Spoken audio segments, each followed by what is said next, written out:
Shalom Bu, perkenalkan nama saya Angelina Butar-Butar. Saya dari kelas 11 PES 2.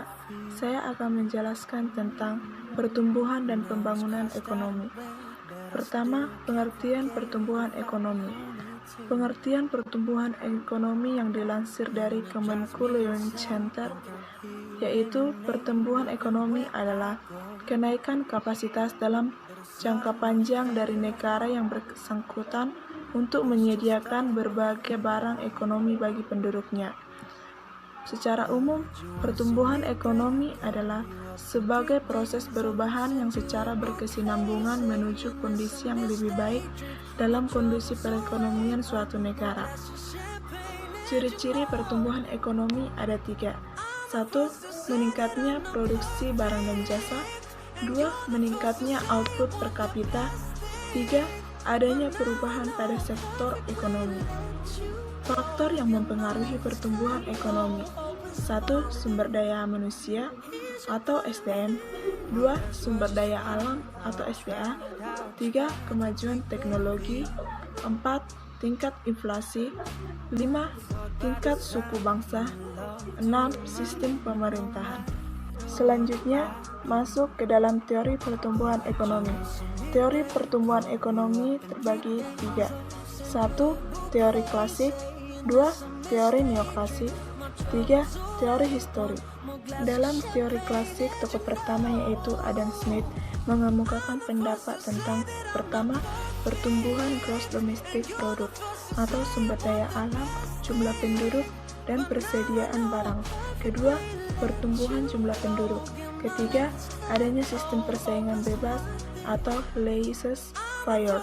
Tokoh kedua yaitu David Ricardo mengemukakan pendapat tentang pertama, sumber daya alam yang terbatas. Kedua, jumlah penduduk yang selalu berkembang. Ketiga, kemajuan teknologi. Keempat, sektor pertanian yang dominan. Tokoh ketiga yaitu Thomas Robert Malthus yang menyatakan bahwa pertumbuhan penduduk seperti deret ukur, sedangkan pertumbuhan ekonomi seperti deret hitung, sehingga jumlah penduduk akan berkembang lebih cepat daripada ekonomi yang mengakibatkan tenaga kerja menjadi murah.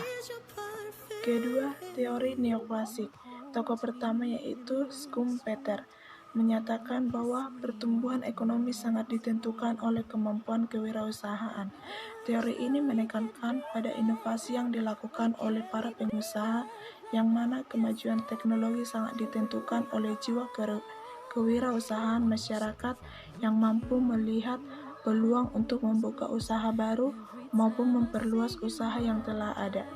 Tokoh kedua yaitu Roy Forbes Herod dan F.C.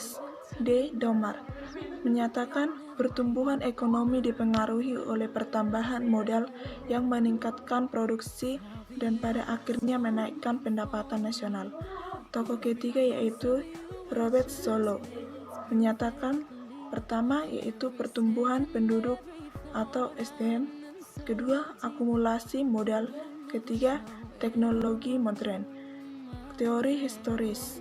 Tokoh pertama yaitu Werner Sombart menyatakan pertama, zaman perekonomian tertutup atau zaman perekonomian desa dan zaman feodal. Kedua, zaman kerajinan dan pertumbuhan atau zaman kapitalis purba, kapitalis media, kapitalis raya, dan kapitalis akhir. Tokoh kedua yaitu Friedrich List menyatakan pertama, masa berburu dan mengembara. Kedua, masa berternak dan bertani. Ketiga, masa bertani dan kerajinan industri. Keempat, masa kerajinan industri dan perniagaan. Tokoh ketiga yaitu Karl Butcher menyatakan rumah tangga tertutup, rumah tangga kota, rumah tangga bangsa, rumah tangga dunia. Tokoh keempat yaitu Bruno Hildebrand menyatakan masa tukar menukar barang, masa tukar menukar uang, masa tukar menukar kredit. Tokoh kelima yaitu Walt Whitman Rostow menyatakan masyarakat tradisional, pra-lepas landas, dorongan menuju kedewasaan, dan konsumsi tinggi.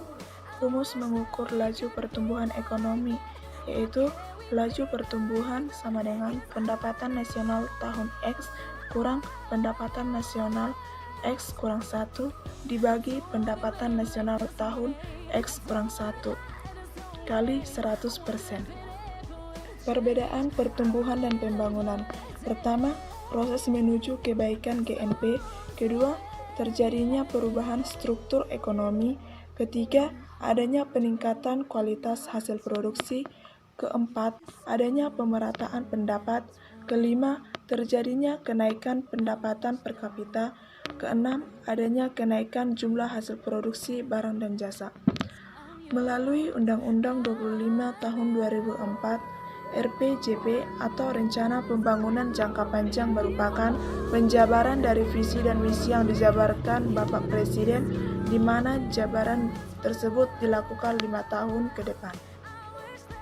1. Contoh soal tentang pembangunan dan pertumbuhan ekonomi. Pertumbuhan ekonomi menurut teori neoklasik. A. Pertumbuhan penduduk. B. Akumulasi modal. C. Teknologi modern.